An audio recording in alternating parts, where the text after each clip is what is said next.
The Collection is the sequel of the film The Collector, which ended on a cliffhanger where protagonist Arkin was taken by the eponymous villain. He was collected, and now he's part of the Collection. Unfortunately, this one is a lot less of a horror film than its predecessor and a lot more of an action film. A lot of the time is spent with this task force, a small group of people who try to infiltrate the collector's collection and take him down. The traps in this one are a lot more intricate than the ones from the first film, with the first film having traps that, in universe, would be set up on location by the collector, whereas these ones are in his base of operation. Now, there are multiple ways a movie can be boring. The first, rather obvious way is that nothing interesting or at all is happening. The more subtle way a movie can be boring is that things are happening in the story that may even be considered interesting on their own, but for whatever reason, you are just not interested in those things. This movie is squarely in that second camp, where things are happening, lots and lots of things, but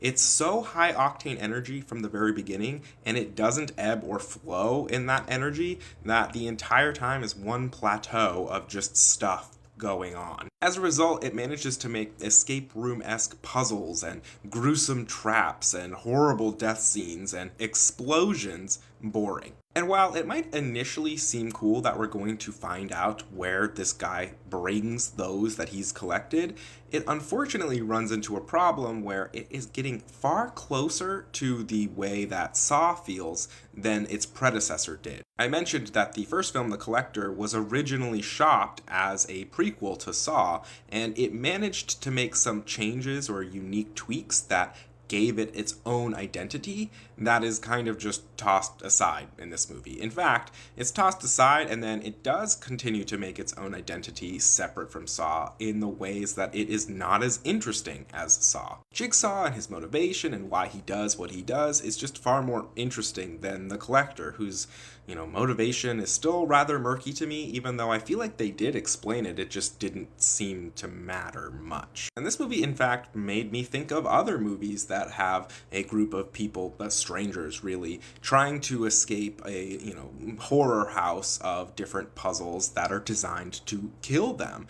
My first one that came to mind was Cube in the Cube series. I loved those movies, even though they're cheesy and silly, and they have a very unique identity, so if I'm going to watch a movie like The Collection, I'd rather just watch Cube. I think the first movie was successful in the way that it made the Collector a very scary, interesting villain who was mysterious, and in this movie, he just comes across at the end as just some weird guy. I'd go so far as to say that there are movies out there that are obviously much worse in acting, in cinematography, in the writing, in almost all of the components that make up a film.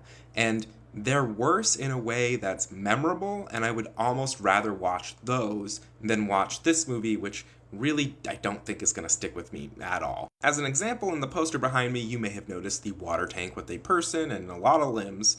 We do find out what the deal is with that. At the end of the film, we see a few of them, and they just seem to be sculptures he's made with body parts, because he wants to make like a museum of horror and body parts, and that's basically it. I've explained it to you. If I could sum up this guy's motivation, it seems to be, what if museum, but evil? And that's it. Luckily, I don't have much longer to wait for some much more memorable films for my 31 Days of Horror movie marathon. If you want to join me, the movies I'm watching is in a list in my pinned videos. Until then, try not to get collected or answer any collect calls. Luckily, they're not a thing anymore, but if they were, don't answer them.